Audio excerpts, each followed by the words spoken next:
Uno dei problemi teorici fondamentali sollevati dal progetto è proprio la definizione di questi due modelli.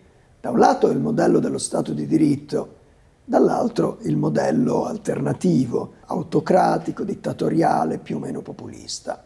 Non solo credo che sia possibile, ma anche indispensabile, come propone il nostro progetto, cercare di identificare i concetti attraverso i quali noi pensiamo allo Stato di diritto, e questo richiede necessariamente identificare le parole, le espressioni linguistiche attraverso le quali noi esprimiamo queste idee.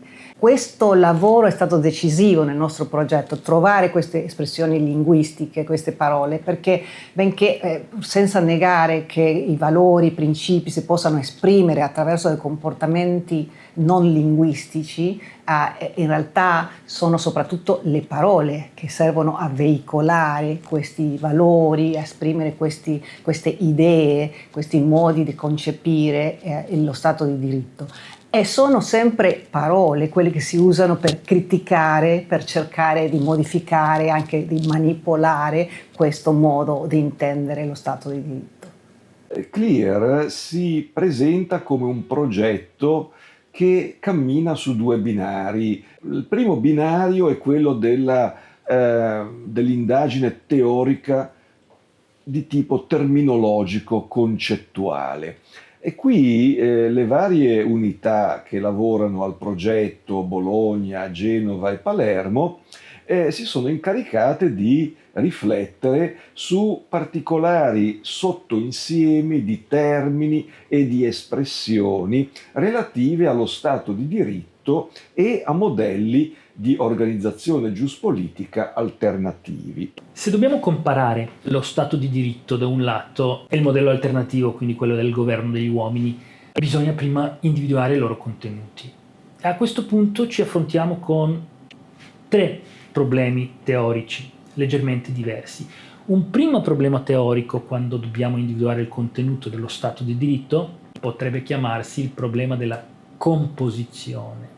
Tra i teorici dello Stato di diritto tanti saranno d'accordo su 3, 5, 6 elementi che compongono il concetto chiamato Stato di diritto, ma poi ci saranno altri elementi che alcuni vorranno mettere dentro del contenuto concettuale dello Stato di diritto, mentre che gli altri lasceranno fuori. Il secondo problema teorico potrebbe essere chiamato quello dell'interpretazione dei singoli elementi. Prendiamo il principio della separazione dei poteri. Qualcuno potrebbe concepire questo principio in un modo più stringente rispetto a qualcun altro. Possiamo prendere anche l'imparzialità dei giudici. Qualcuno l'imparzialità la capisce in un modo abbastanza diverso rispetto a come la capisce qualcun altro. Poi però, anche se ci mettiamo d'accordo sui singoli elementi che compongono lo Stato di diritto e ci mettiamo d'accordo su come bisogna interpretare e concepire questi singoli elementi, arriviamo a un terzo problema teorico, che potrebbe chiamarsi il problema dell'applicazione. Mi spiego. Certi casi, certe situazioni saranno percepite da alcuni esperti di Stato di diritto come violazioni palesi di un singolo elemento dello Stato di diritto, mentre che qualcun altro direbbe che non presenta lo stesso caso una violazione dello Stato di diritto. Nella letteratura non c'è un consenso su nessuno di questi 3 problemi.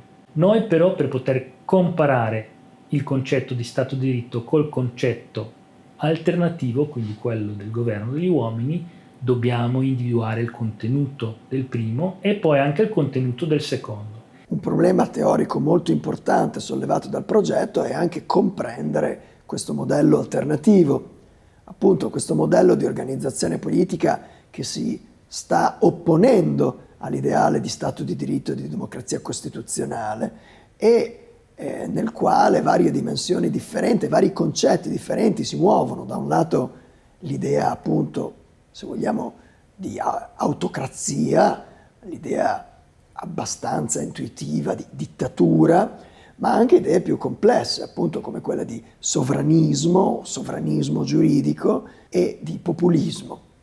Come sono connesse queste idee e che tipo di concetti, termini, espressioni possiamo individuare per caratterizzarle? Quello che stavamo cercando di trovare erano quali erano proprio i termini che le persone associavano al modello dello Stato di diritto e quali sarebbero i termini più associati a un modello alternativo.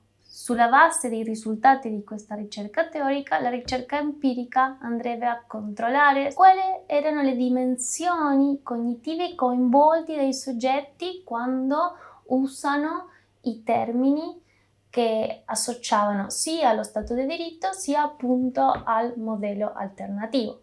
Una volta trovate quali erano queste dimensioni cognitive, si voleva cercare qual era il carico cognitivo e se uno di questi modelli avrebbe più o meno carico cognitivo. Nel tentativo di sottoporre questa intuizione iniziale a un controllo sperimentale abbiamo dovuto anzitutto riformulare l'intuizione, e il modo in cui è stata riformulata con il supporto delle nostre colleghe psicologhe è questo, cioè l'ipotesi è diventata che il processamento del concetto di Stato di diritto imponesse un maggiore carico cognitivo, laddove il carico cognitivo di un concetto può essere misurato sulla base di una serie di protocolli sperimentali. La condizione di questa misurabilità, però, con i protocolli sperimentali usati dalle nostre colleghe psicologhe, è la traduzione del concetto in una lista di termini o termini che catturano componenti del concetto. E quindi il primo problema, il primo